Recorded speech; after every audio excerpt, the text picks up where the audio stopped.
Hello everyone, welcome back. In my last video, we have come to know the importance of curiosity for learning, of course, right? The role of curiosity and how it will help us to become an effective learner. Now, the question is how to generate the curiosity? How could we make our mind curious to learn the new thing? Let's see that today. Here is my mind map, and let's see how we can go through it. There are 6 points to be considered to make your mind curious in learning a new thing. The first point is be open minded. Do not rig yourself thinking that you know everything. You may have some clarity on the topic, but when you're going to learn something, think as if you don't know something or you're going to learn something different than what you're already aware of. So, you should be open minded to learn something new. So, the first thing to make yourself is open minded. You have to make your mind open. You should unlearn whatever you have and you should be in a state of learning as if you're learning it new. I see this problem especially for kids. When they get promoted to the next class, poor fellow, they'll think that whatever they have studied in the previous class will not repeat again in the next class. And when they're studying in the first class, they think that, yeah, once I'm done with this assignment, once I'm done with my examinations, that's it. I'm not going to see it again. But again, they'll introduce to the same concept again in the newer class. But because of the mindset, they felt that, okay, it is done at that time. Next time, it is again new for them. So, when it comes, the same concept repeats again, they should be in a position to accept it.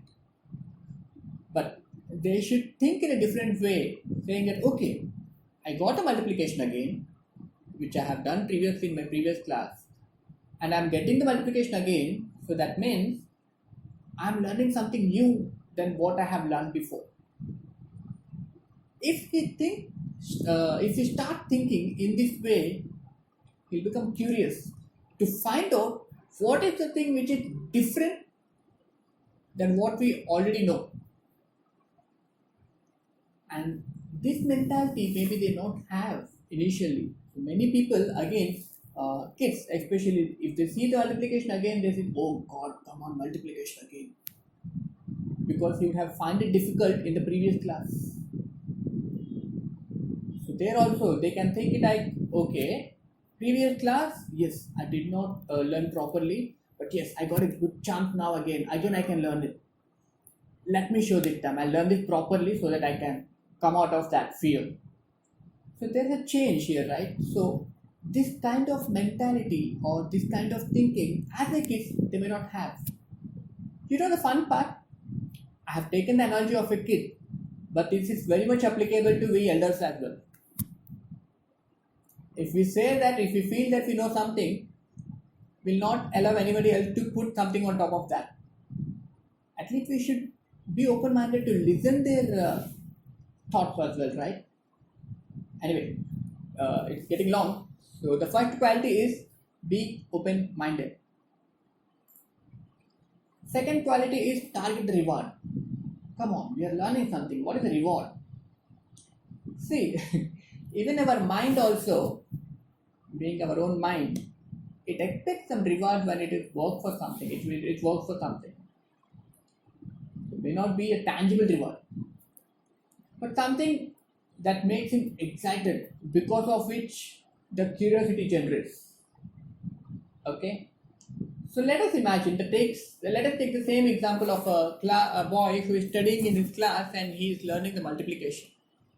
So the first point is how to make him open-minded. So yes, most probably we, as a any parent would get this chance. Like parents are again multiplication. So you may put up the same point to him, saying that come on, last time you were facing difficulty. Now if you learn this way, see how it's going to come.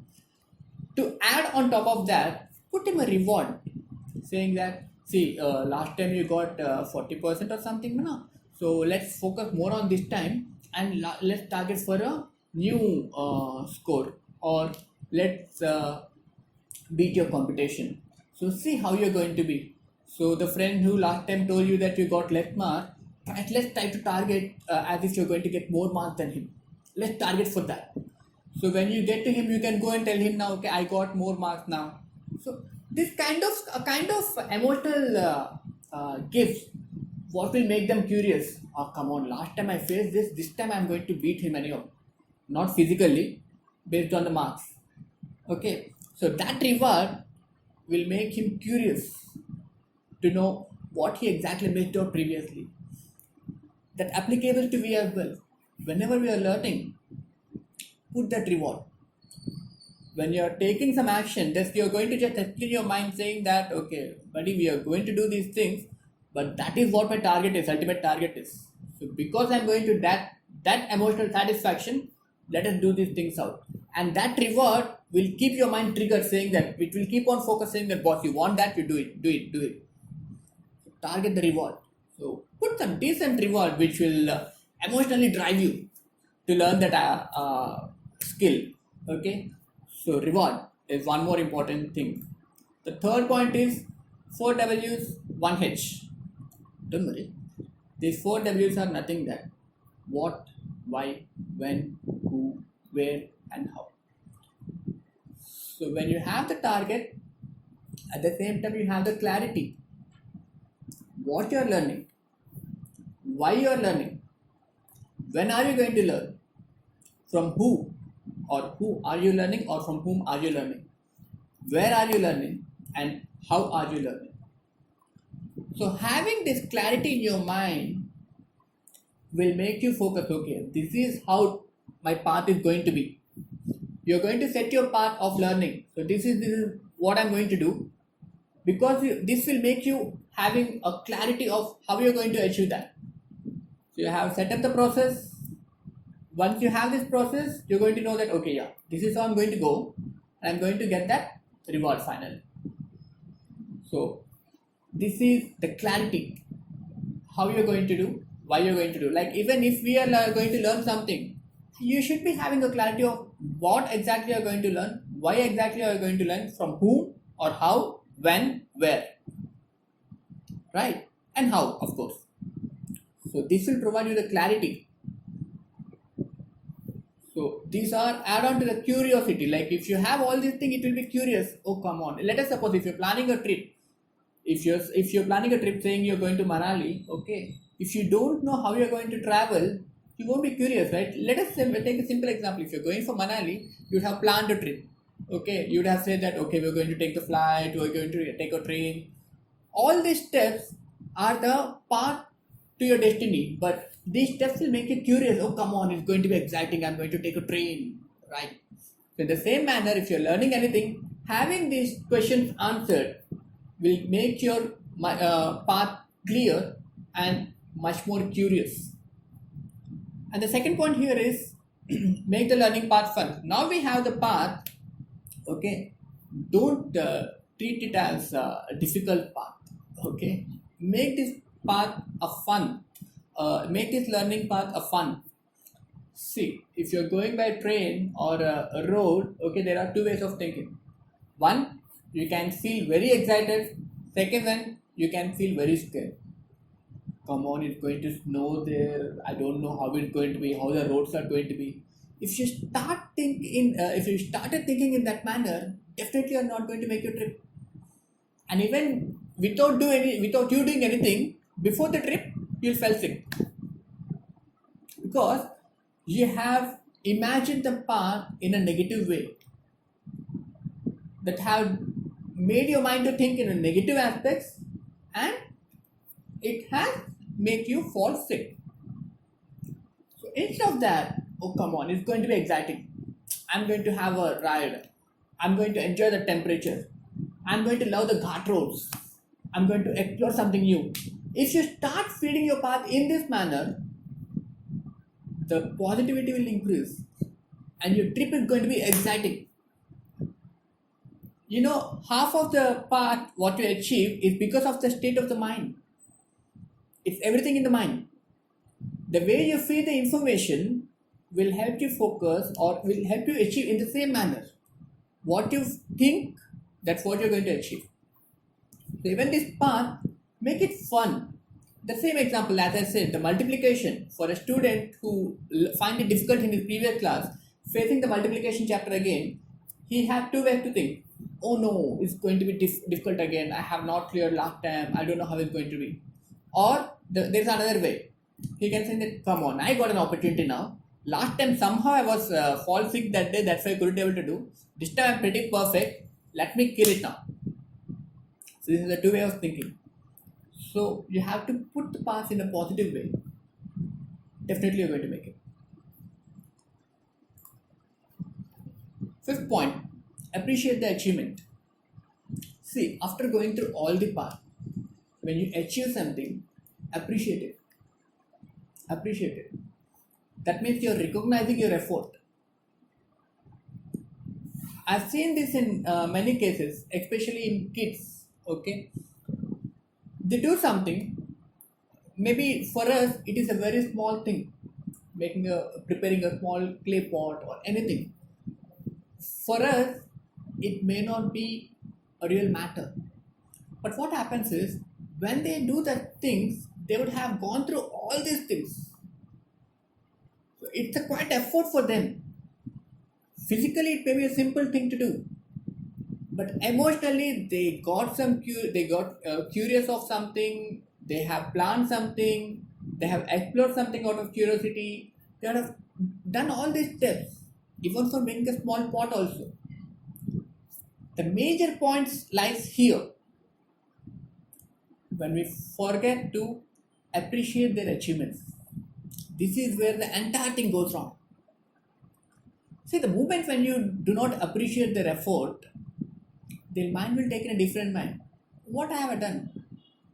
I have done this entire thing to receive this kind of appreciation.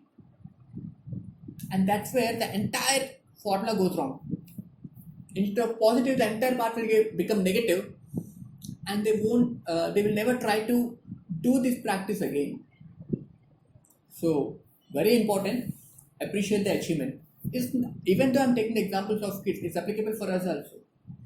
Sometimes we would have been doing the programming. Okay, I'm being from computers, I take a lot of examples from programming, so don't mind.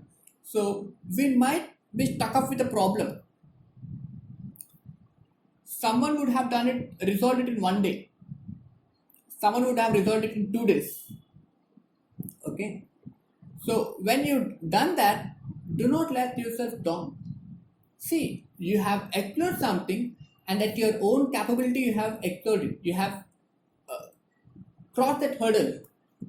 So keep it to yourself, appreciate your effort. When you appreciate yourself, just will fall in line. Maybe first time you would have taken some time. Second time is much more better because you got some experience. That experience will make you faster. So never forget, appreciate your achievements. And the final one, this is the major cause. Never compare with others. That's for yourself or for your kids.